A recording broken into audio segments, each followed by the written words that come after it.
Welcome. Thank you for joining us today for the lecture series, Women in Medicine Transforming Healthcare.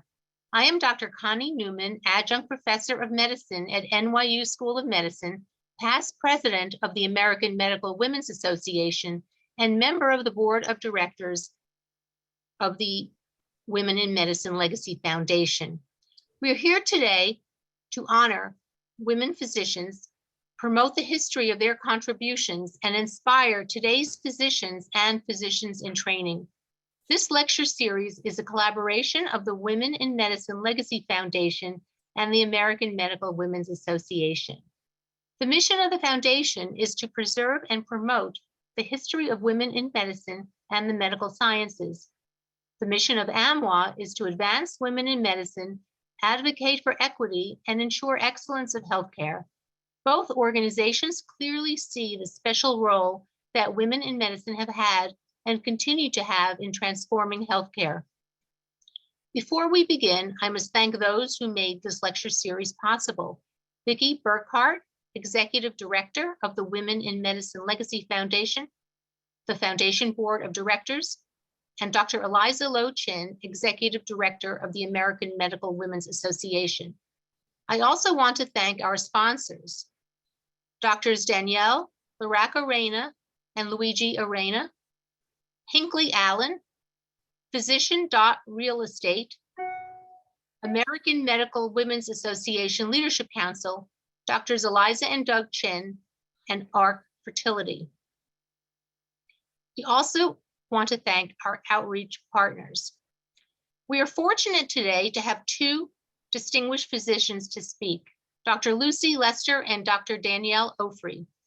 And we are very fortunate to have as the moderator of the discussion, Dr. Teresa Rohr-Kirschgraber, Professor of Clinical Medicine at the Augusta University, University of Georgia Medical Partnership, and the President of the American Medical Women's Association.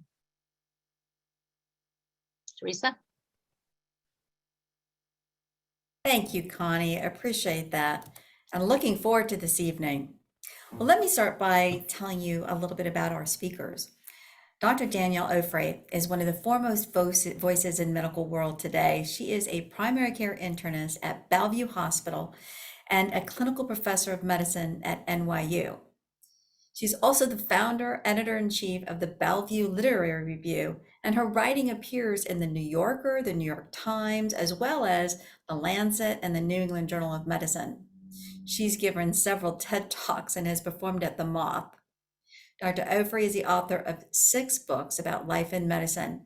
Her latest, When We Do Harm, A Doctor Confronts Medical Error, can easily be found at her website, www.danielleofri.com.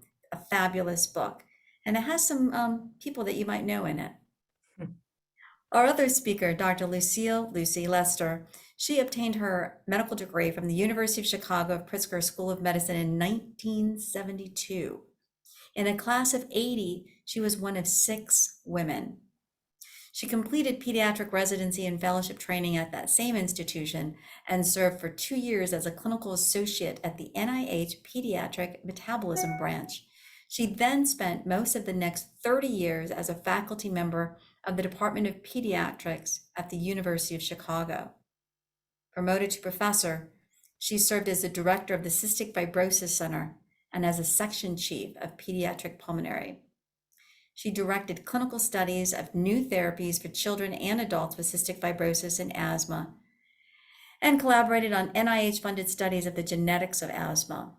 And if that wasn't enough, she also wrote a book, Women in the Practice of Medicine, A New History, 1950 to 2020, and it was recently published in August of 2021.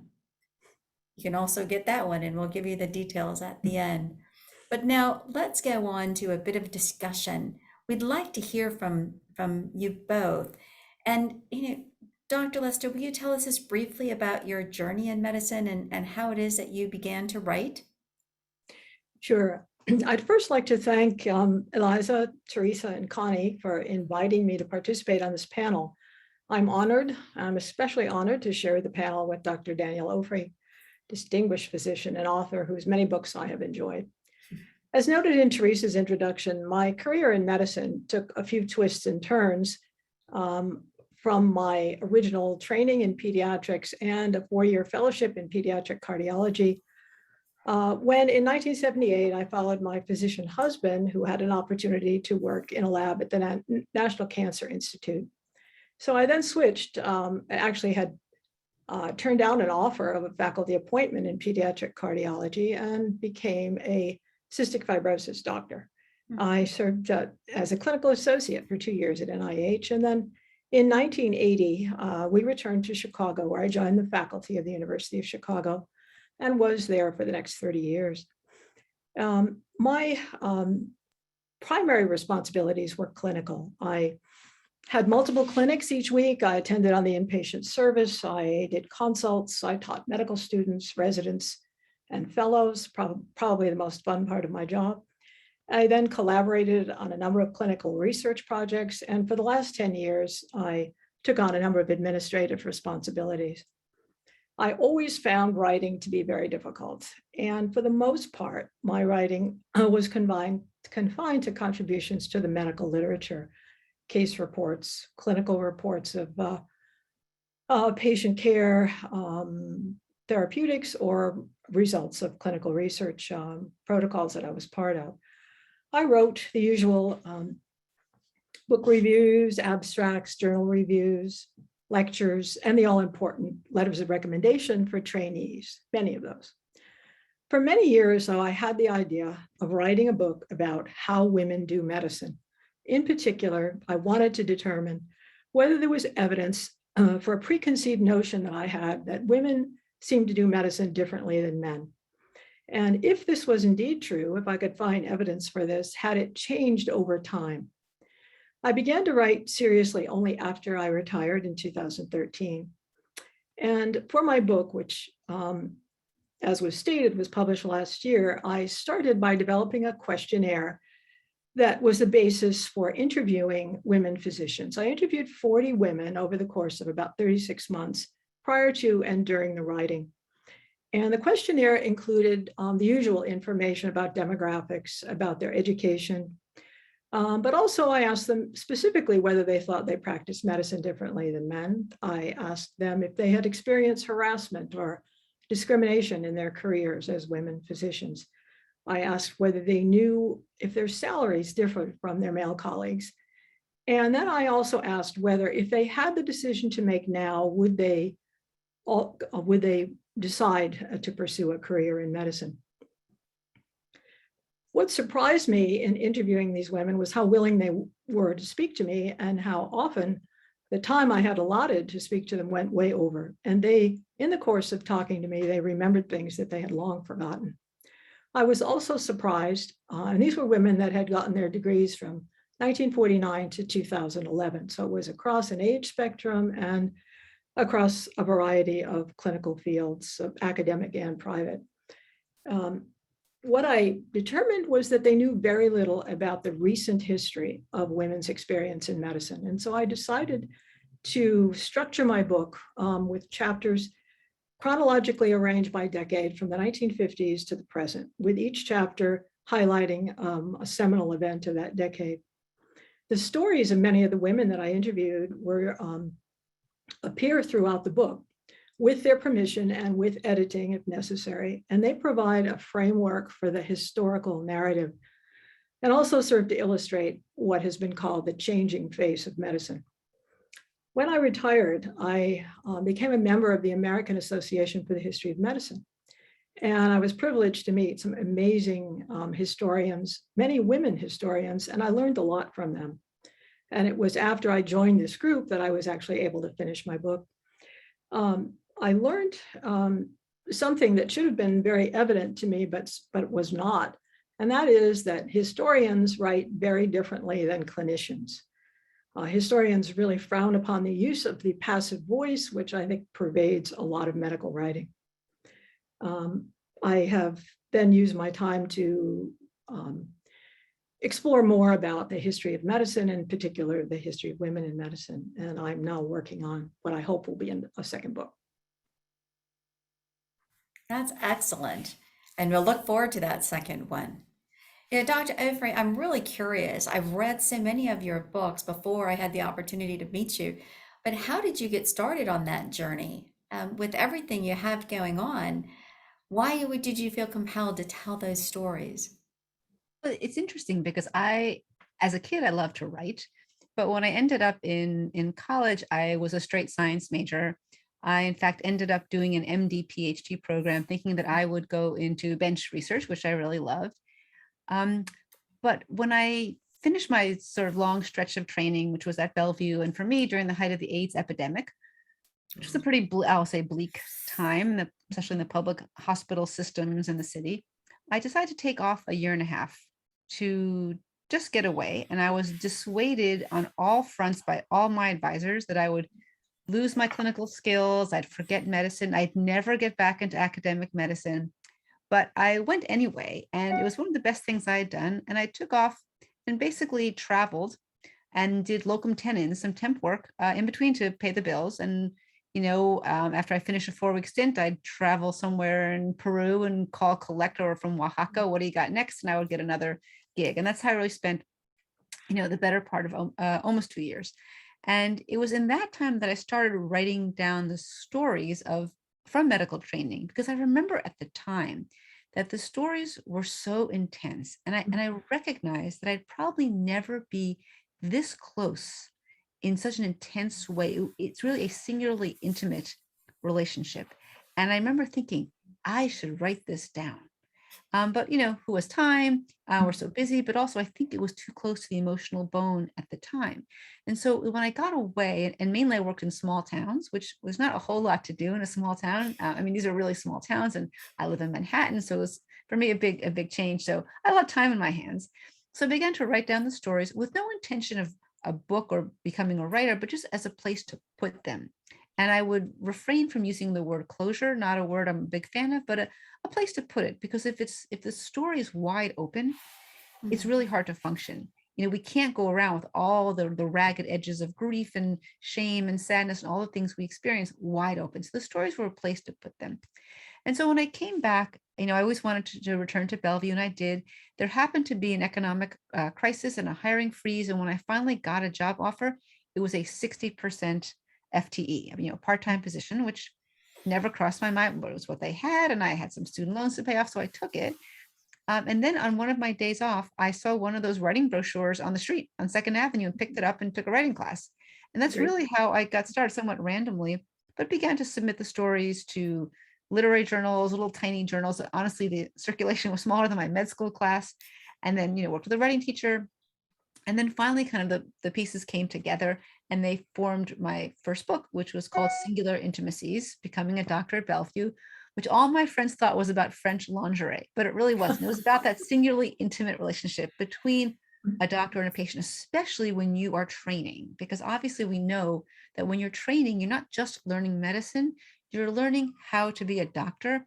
And those are two very different things. And so that's kind of how it started. And at the same time, I was thinking that I wanted to sort of incorporate writing a bit into my academic medicine.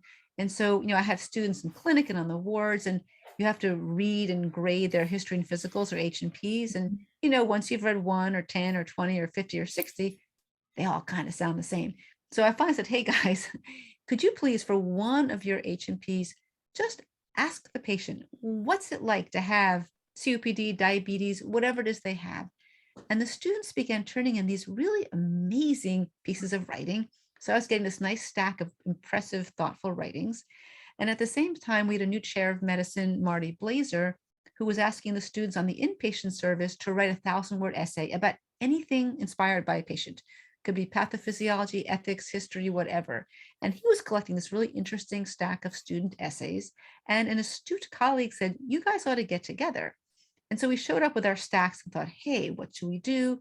How about an in-house journal? We'll photocopy and staple it. But as we talked more, we recognized that there's really a universal, I think, fear and vulnerability when it comes to issues about healthcare, because we're all going to get there at some point. Maybe you'll go through life and never need a plumber or a roofer or a lawyer if you're lucky, but you're never going to get by without having to interface with the medical system. And I think that fear and vulnerability is a very similar plane to where creativity arises. And so with that, we decided to form the Bellevue Literary Review to make a literary journal that would publish fiction, poetry, and nonfiction on the topics of health and healing. And we took out a 2-line ad in, Writers Magazine, and we got 1,000 submissions within, almost overnight. We'd really touched a nerve. We were just swamped, and these weren't from doctors and nurses necessarily. In fact, very few were, but people had a lot to write about how we face this. And I think, we have a lot of writing in medicine, a lot of clinical writing, technical writing, public service announcements, top 10 tips for asthma. But those things, which are important, often don't touch upon the parts that we feel very vulnerable about. And often things like poetry or fiction or creative nonfiction can really address those in a way that's more head-on honesty than in sort of technical writing. So between those two things, I'm still doing the BLR now 20 years later. We just finished our 20th anniversary. And I, published a few more books after that. And so without really a plan to, I ended up having, instead of being in a lab doing pipettes, I ended up in primary care, editing hypochondriacal poets and publishing my own writing after that. What an amazing Wow, journey. yeah. And it's fascinating too, though, that you took kind of your own path and you said, this is what I'm going to do. It may not necessarily be exactly what the norm is. That is so inspiring from both of you. But now, in most of your writing, there are some recurring themes, that kind of highlight some of the challenges faced by women in medicine.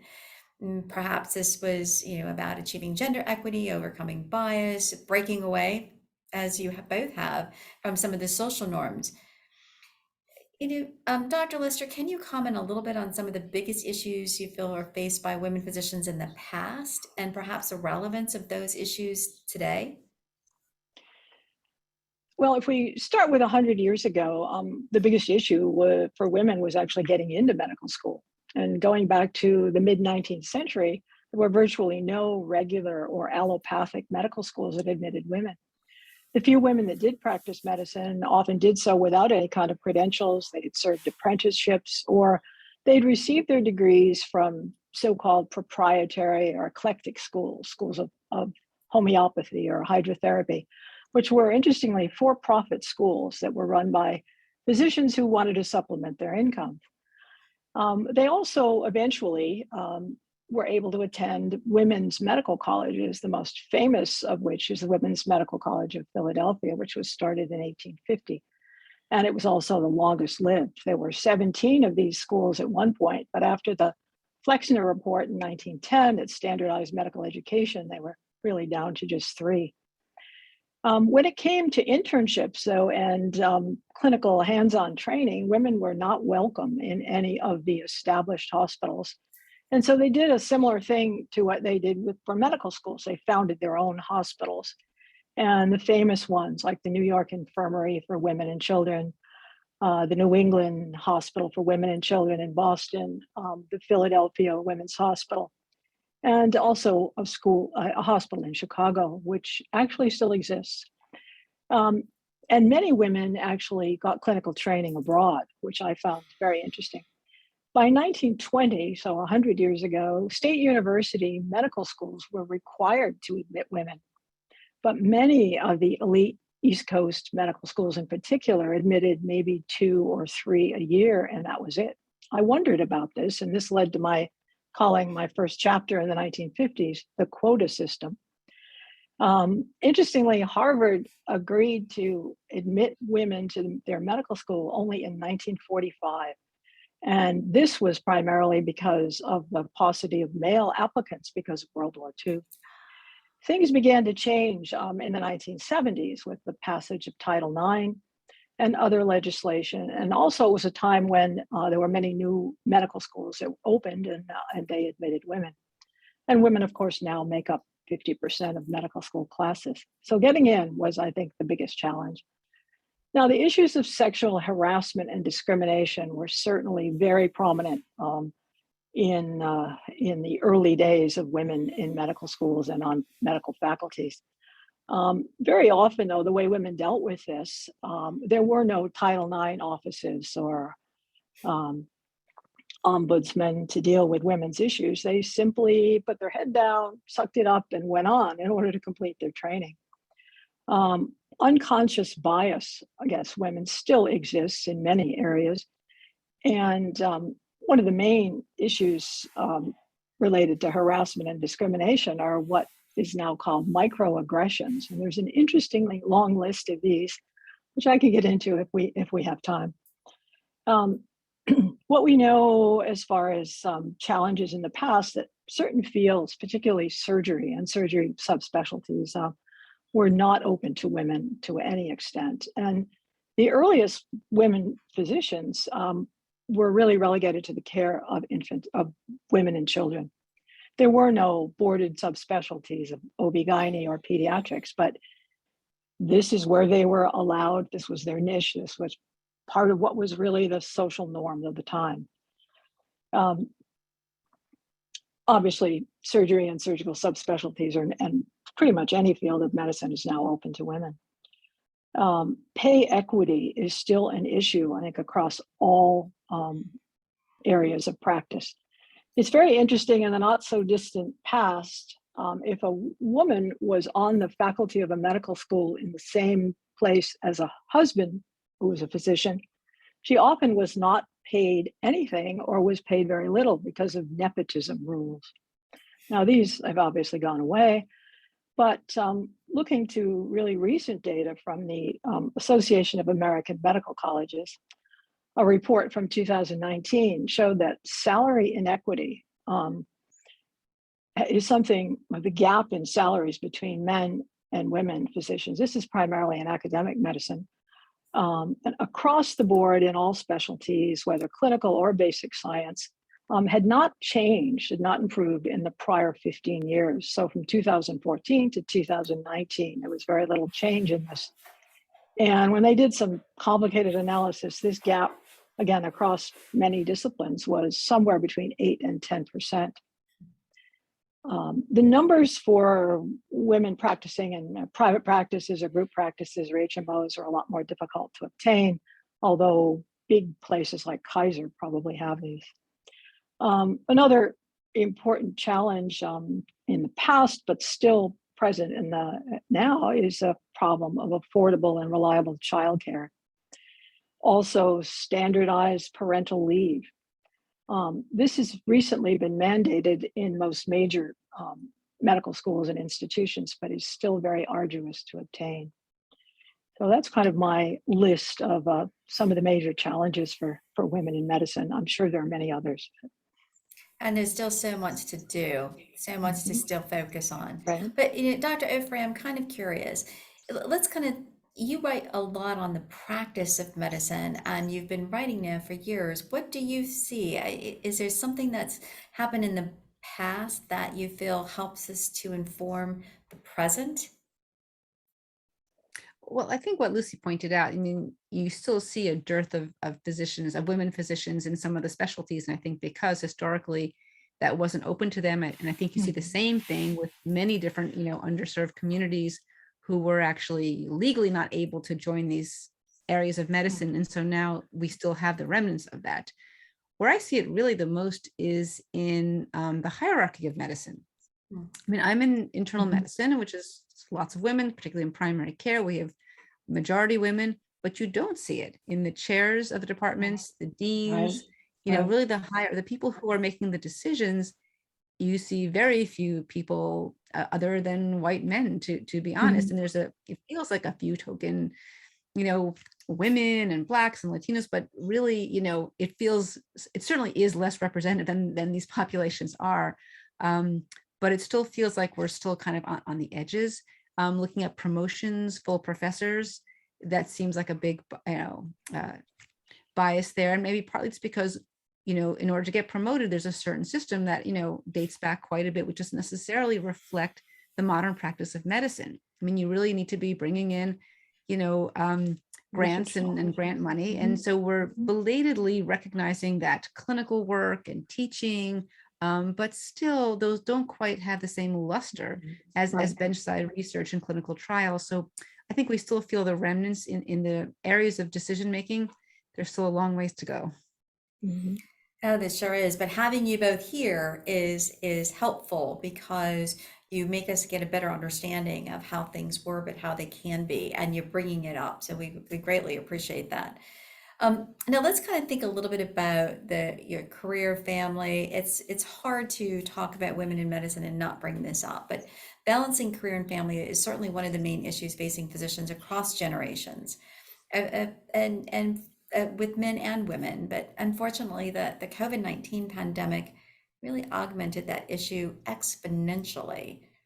Can you speak to both the current challenges for women physicians and maybe share some insights on how they address these issues? Dr. Lester, we'll start with you. All right, well, it's interesting. One of the women I interviewed for my book was the section chief of general medicine. And she started out, when I asked the question about work-life balance, she said, we don't use that term anymore. The preferred term is career and family integration. And the reason for that is it's never possible to completely balance work and family, at least all of the time. Now, about 50% of women physicians in the mid-19th century were married with children, interestingly. But most had live-in help for childcare or for running their households. This might have been a female relative, or in many instances, as some of these women were from the upper middle classes and the upper classes, they would have live-in maids or full-time nannies. Currently, 90% of women physicians are married, and very few of them have live-in help. Affordable, reliable childcare remains an issue for many women physicians. And of course, it's true for working women at any level. In the 1960s, there was a federal initiative to look at why so few women were considering careers in medicine and science. And they sought to look at what the barriers were for this. And one of the issues, and again, this was in the early 60s, one of the main issues that was raised was the lack of ability of childcare. And we're still dealing with that. I think there's a very innovative program now in Boston, which has really concentrated on developing a backup plan so that you have childcare, but then you have plan B if somebody gets sick, if it's a snow day, whatever, so that children are cared for. But all of those are really recent. As far as COVID, certainly women in service jobs were the ones who stayed home with children. I can't address how many women physicians decided to take time off to be able to stay home, especially with very young children, but I expect there were more than a few. What's interesting, many meetings, of course, faculty meetings, whatever, were conducted via Zoom. And somebody wrote a paper which documented the number of times that women were interrupted in speaking in a Zoom session, which is something that, has been written about for the way women are often interrupted in meetings in person. So the effect of COVID contributed to that as well. I also want to make a point about the myth of having it all, a full and rewarding career in a previously men-only world. In my book, I chose to place this having it all idea in the decade of the 1980s, which was a time when women were told that they should be really proud of themselves, that they had arrived, that they had careers, and they also had families. But what was realized to a great extent, of course, was that having it all also meant doing it all. And it didn't take long for people to realize that that was something that was not possible, and compromises that had to be made. Perry Klass writes about this a lot. Then also in families with two high-powered professionals, women still did, and still to this day, do most of the home and child-related work. What I call the who, what, where, when executive functioning of raising and caring for children. Somehow that's something that women do very well and men, I think, are less good at. Women have learned to ask for help and to pay for help. And they no longer think that they can, or at least most no longer think that they can do it all. Over the years, I've advised so many residents and junior faculty to pay for someone to clean their homes and do their laundry, and also to pay for all the childcare that they can afford. Um, in the not too distant past, department heads didn't have a clue about what to do about pregnant residents or pregnant faculty. There were no parental leave policies, and certainly not in the 1950s, 60s, 70s, 80s, or even 90s. And some of these have only been standardized really in the last 5 years. So what did women do? Well, they often had to make their own individualized arrangements and then seek approval from administrators to have 4 to 6 weeks off for the birth of a child. Trainees were, of course, required to make up this time in order to obtain certification for their training. And they were often cut very little slack, and actually would have to do training beyond their 2 or 3 years of residency.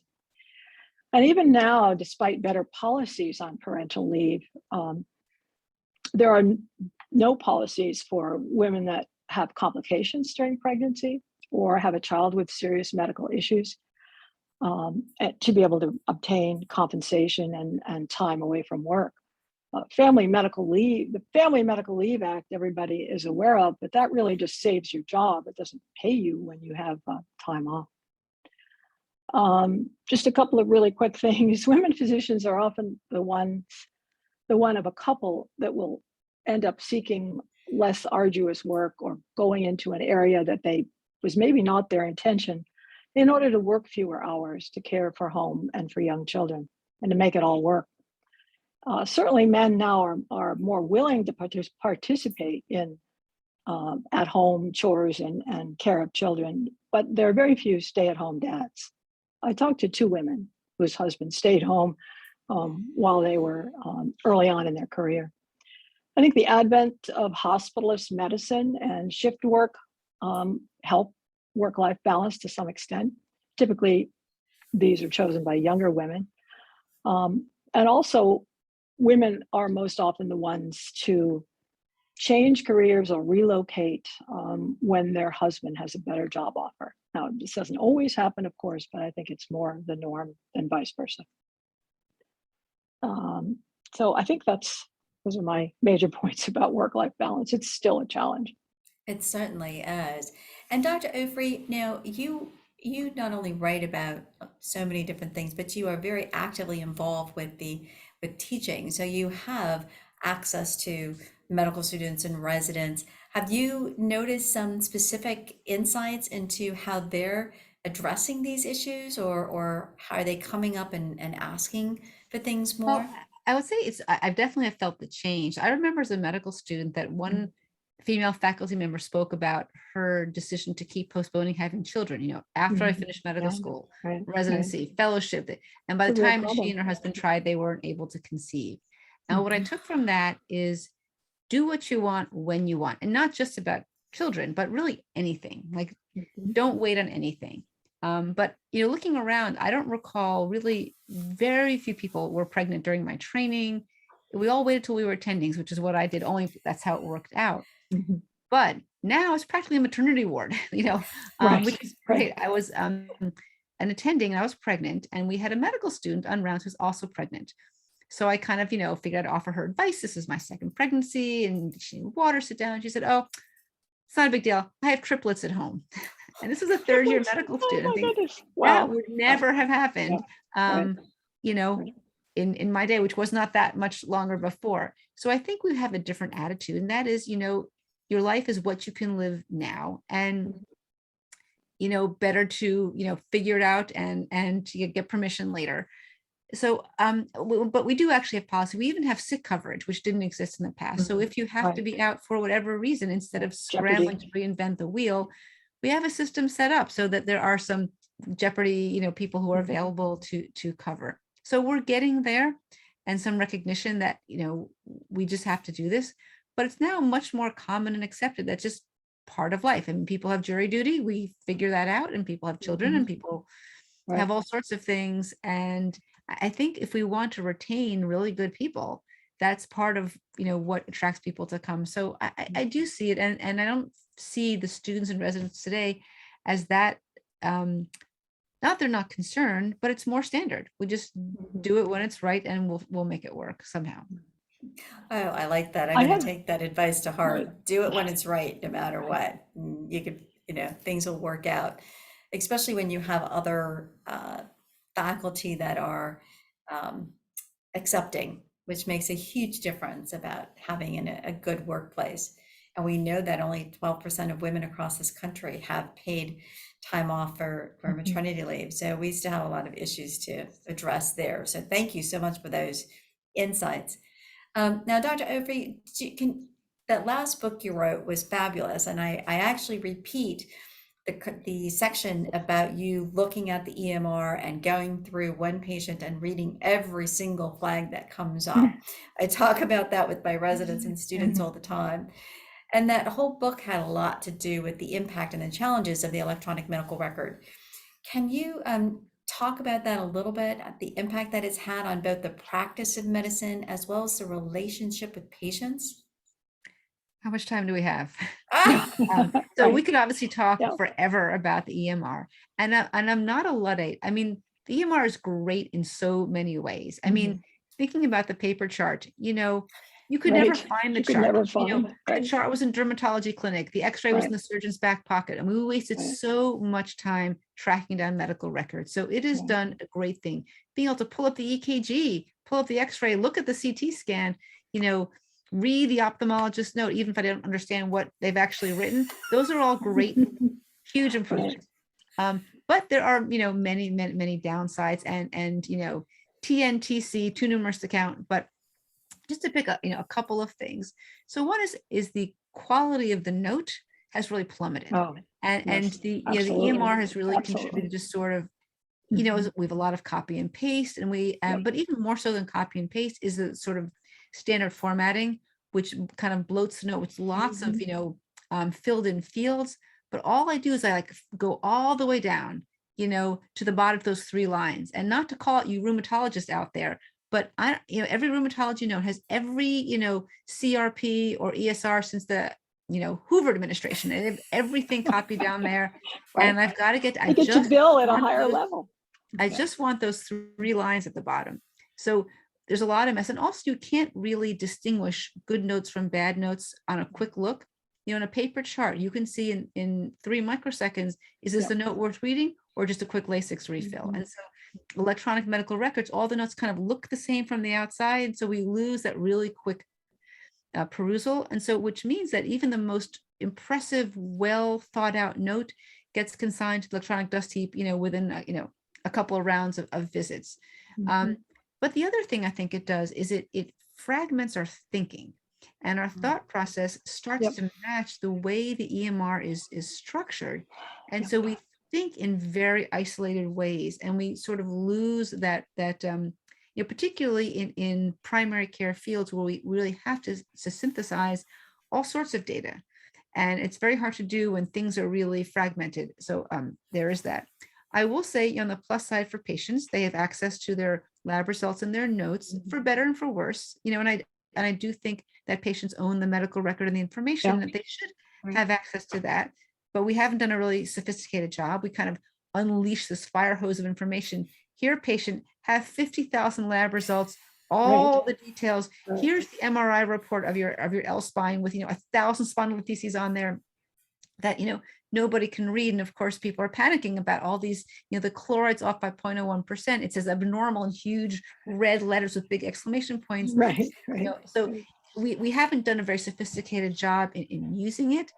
And then I guess my last point, and I'll leave the other 600 points for another event that we do, I have points too. is that it now requires ever more documentation. And so our focus becomes documenting the event rather than the event itself.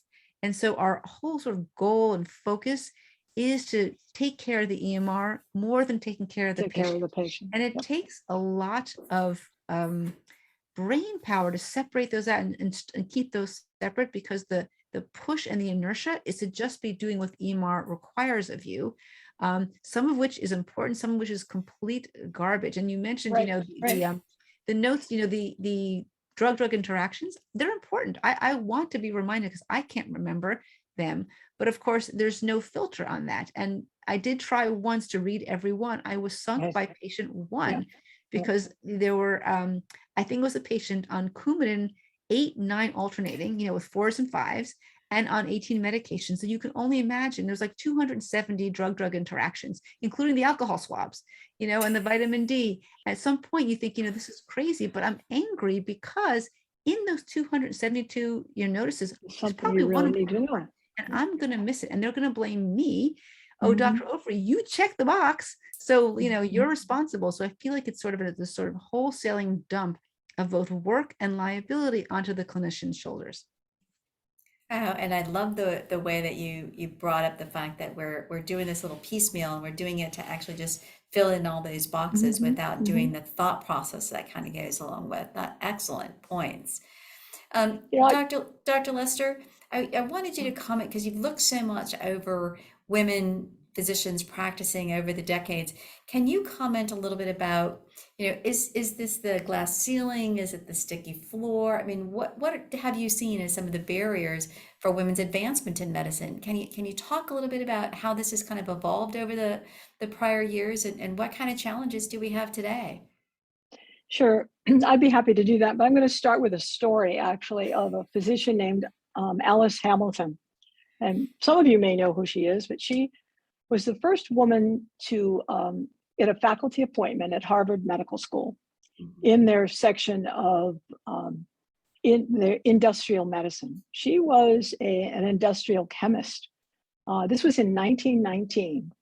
And she writes in her autobiography that the reason that she got the job was primarily because no man would accept the job. Harvard and a number of schools wanted to develop expertise, especially after World War I, in the area of chemical toxicology. She was appointed, and she received a letter from the president of Harvard University wanting her to be aware of the fact that her appointment did not guarantee that other women would be appointed to the faculty or any medical students, any women would be admitted to the medical school. Also, he wanted to make it very clear 3 things. She could not participate in commencement. She was not welcome in the Harvard Faculty Club, and she would not get any tickets to the football games. So I thought that was curious. She served on the faculty then for the next 15 years. And when she retired as an assistant professor. So she has the distinction of being the only emeritus assistant professor at Harvard. Now, she went on to do a number of amazing things. She wrote books. She served as expert witness in the radium dial painting debacle where so many women got sick. She served on the League of Nations Health Committee. So she was a pretty impressive woman. But there was certainly a glass ceiling at Harvard where they only admitted one woman for the next, and none were admitted for over the next 40, 50 years. But to get closer to the present time, to get insight into this, it's useful to look again at the Association of American Medical College data, specifically on the percent of women at various ranks in academic institutions. Now, as a requirement for accreditation, many of you know that medical schools have to report a lot of data to the AAMC, numbers of students, numbers of faculty, what the faculty salaries are, the academic ranks, et cetera. And things have improved. The glass ceiling has cracks in it, as Hillary Clinton said, and the floor is less sticky, if you will. But the numbers reflect the fact that this advancement for women has been slow. In 1993, women made up 9% of the faculty at the professor level. 10 years later, it was 14%. In 2009, 19% of women were full professors in medical schools. And this is all the medical schools that report their data to AAMC. 2018, that number was 25%. Now, the numbers at the associate level have also gone up, as have the numbers of deans. But as Danielle mentioned rightly, leadership positions are still a problem. Interestingly, when women are made deans, they're often deans for medical education, or they're directors of residency programs, which require a lot of work, a lot of attention to detail, which women, for the most part, I think are very good at. But they don't carry the same level of respect or as being the vice president or the dean of the medical school. Now, the barriers to advancement, I'll mention one other term here, the sticky floor, I think was something mentioned by Catherine DeAngelis and something that she wrote. But I read something recently that for African American women, it's not a glass ceiling, but a concrete ceiling in terms of their degree of advancement, which is far less even now. So the barriers to advancement I see as divided into two arenas. One are the institutional barriers, which still exist, but there are also barriers that relate to the individual woman. And to address the first issue, the procedures and timelines for promotion have finally been standardized. So there's more accountability, more oversight at the section and department levels. Though this remains very much dependent on the leadership style and the attentiveness of those people in charge. Women are better represented on promotion and tenure committees and on search committees, now even for higher level hires, because there are these written rules.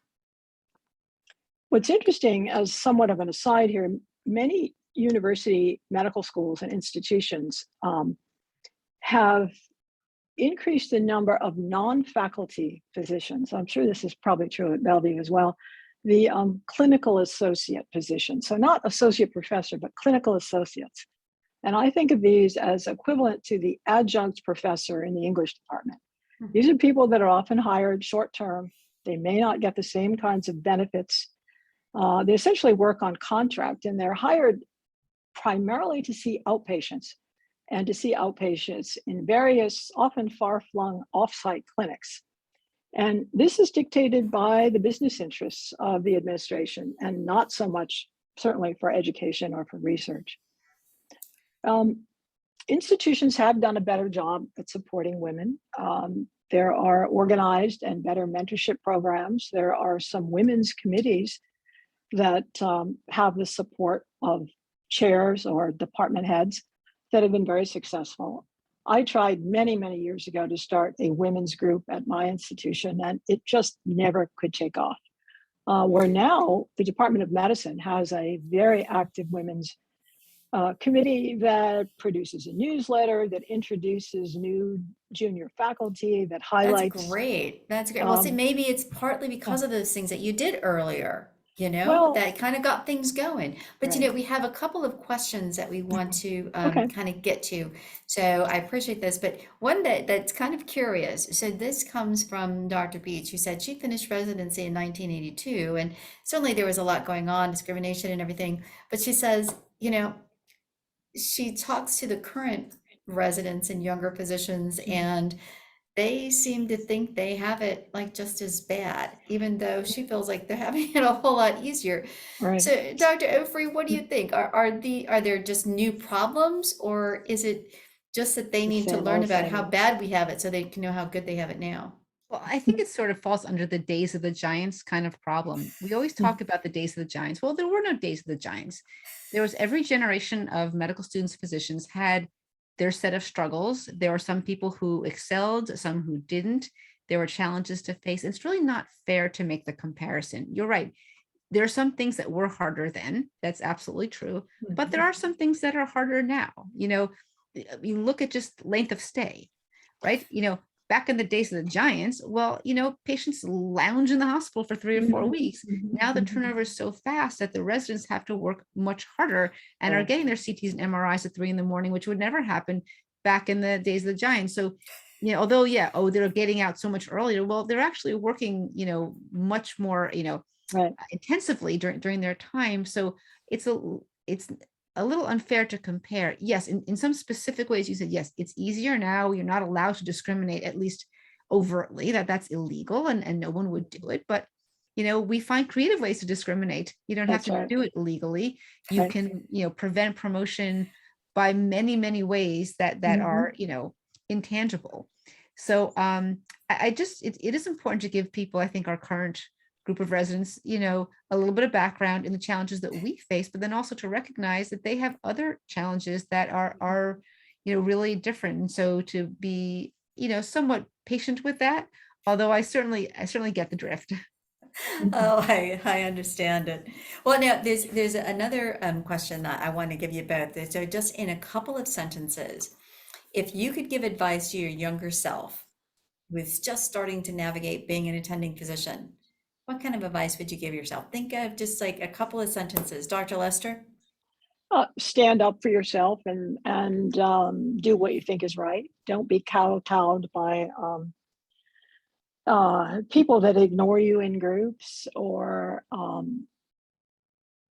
don't acknowledge what you have done. You have to speak up and advocate for yourself. I think that's something that women often have a hard time doing, have had to learn to do. I see that as Okay. less of an issue for some of the younger women who are willing to negotiate their salaries, where we just accepted a verbal offer and whatever salary. Oh, you're giving me a salary. Wonderful. Thank you. Yeah, right, So, right. so Thank I you. think That's good. mhm, Standing up for yourself, always a good idea. mhm, Dr. Ofrey? I think one thing I gathered as I got a little bit older is I stopped caring what people thought of me. It really was so mhm. liberating. Yeah, yeah. I think of the book of the life-changing magic of whatever tidying up. I think life-changing magic of not given I won't say it on the air, but not really Good. caring Yeah. if people don't necessarily like you or like what you do or what you write. I mean, not to be obnoxious and annoying, but to do what you think is right, write what you think is right. Mhm. And if people don't like it, that's that's No okay. problem. And you don't have to Mhm, be liked by everyone. You have to do a good job. I think, earn your keep and stand by your moral code, but mhm, not because it's so burdensome to keep caring what every single person will think mhm. about what you do and Right. what you Yep. say. I just stopped caring, and it's really liberating. That's great. Do you think that those comments are ones that you would give to the new female medical graduate students, as they're coming out? I mean, how it sounds like these messages are perfect. Would you have anything in addition to perhaps that new medical student, and how can they benefit from the legacy that you have and the achievement that you've made? How do you think they can benefit from that? Is it just the role modeling? Well, I would say, you've already succeeded. You've gotten here. So forget the imposter syndrome. We accepted you. You're here.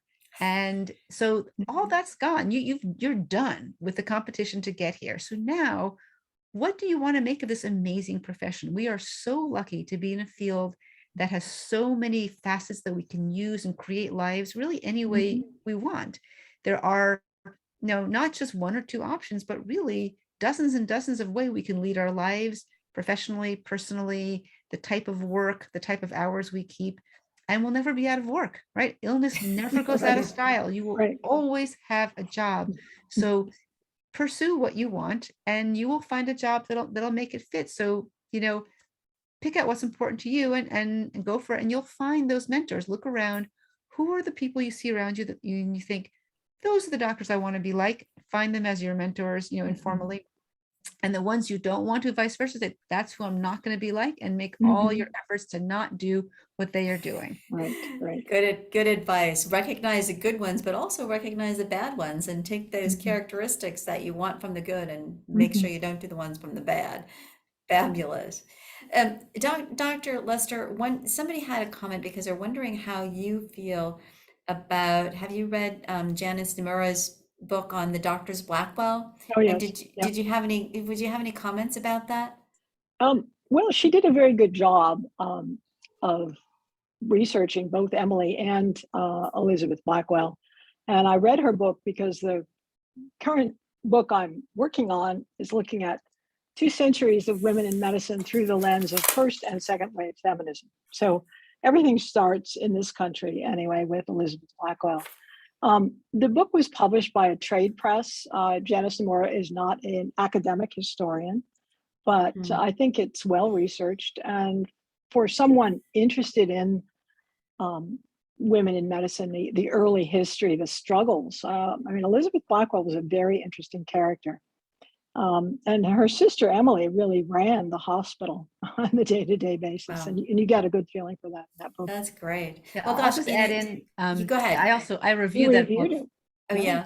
I Yeah. reviewed the Doctor's Blackwell for the Pharaoh, so I had to read it, and I agree. It's a really interesting book. And I'll add a really good compliment. There's a new book coming out by Jasmine Brown called Twice as Hard, which Mhm. profiles 12 African-American female physicians Mm. whom history is often erased. It's going to be coming Right. out, Beacon Press, which I share that press, Mhm. this coming winter. It's a really wonderful. I had a chance to read the advanced review copies, and I think it sort of really broadens the palette of history. Right. And of course, there are many more physicians who's also been lost to history that I think we want to bring up. Oh, that's fabulous. Well, I'm really looking forward to that. And we had some great questions and some really good discussion. Thank you so much both for being here. I have to turn it over to Dr. Newman now to finish us out. Thank you. Oh, I wonder Well, what the this other was a question. this is a great program, and I'm sorry that we have to conclude it, but we do. And I again want to thank our speakers for sharing their stories, their journeys, their experiences, and their viewpoints. We are proud to have created a partnership between the American Medical Women's Association and the Foundation, and I hope you will visit our websites to learn more about both organizations and how to be a subscriber or member. The websites will be shown on a slide that will appear. I want to remind everyone that on October 27th at 4 p.m. Eastern Time, the Foundation will be hosting the 23rd Alma Dea Moraine Awards presentation, featuring this year's awardee, Dr. Joanne Manson. So please mark your calendar and plan to join us for this event. If you're interested in the books of the speakers, you can see the websites on the screen and purchase their books. And I also wanted to thank everyone who has given a gift to our organizations. Your gifts are impactful, and they directly provide important programming like this panel to our communities. So we are very grateful for your support. So it's the end of the program now. I thank you all for attending, and I want to wish you all a good night. Thank you.